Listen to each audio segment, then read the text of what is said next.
प्रदेशातील रामपूर मऊ येथील विकास भारद्वाज वय वर्ष 39 वर्षे हा तरुण कामाच्या शोधात सातारा येथे आला होता। वैयक्तिक कारणांमुळे त्यांनी दिनांक 12 डिसेंबर रोजी आत्महत्या केली। दुसऱ्या दिवशी 13 डिसेंबर रोजी त्याचे नातेवाईक सातारा येथे पोहोचले। मात्र अचानक घडलेल्या या दुःखद घटनेमुळे आणि आर्थिक व अन्य अडचणींमुळे मृत विकास भारद्वाज यांचे हिंदू धर्माप्रमाणे अंत्यसंस्कार करण्यासाठी आवश्यक साहित्य त्यांच्याजवळ उपलब्ध नव्हते। या परिस्थितीत नागरिकांनी सातारा पोलिसांकडे मदतीची विनंती केली। नेहमीप्रमाणे माणुसकीच्या भावनेतून तत्पर असलेल्या सातारा पोलिसांनी खिदमत एक खलक या सामाजिक संस्थेशी संपर्क साधला।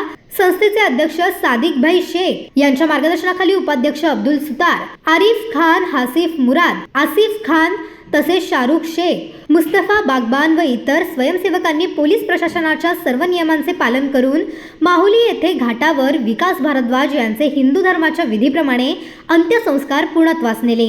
या प्रसंगी मृत विकास भारद्वाज यांचे बंधू विनोद भारद्वाज व अन्य नातेवाईकांनी अश्रूंनी डोळे भरून आपल्या लाडक्या विकासला अखेरचा निरोप दिला।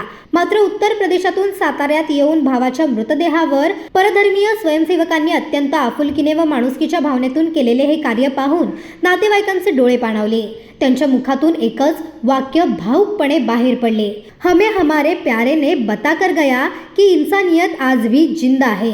धर्म, भाषा व प्रांत यांच्या पलीकडे जाऊन माणुसकीचे दर्शन घडवणाऱ्या या घटनेमुळे साताऱ्यात खिदमत एक खलक संस्थेच्या कार्याचे सर्वत्र कौतुक होत आहे।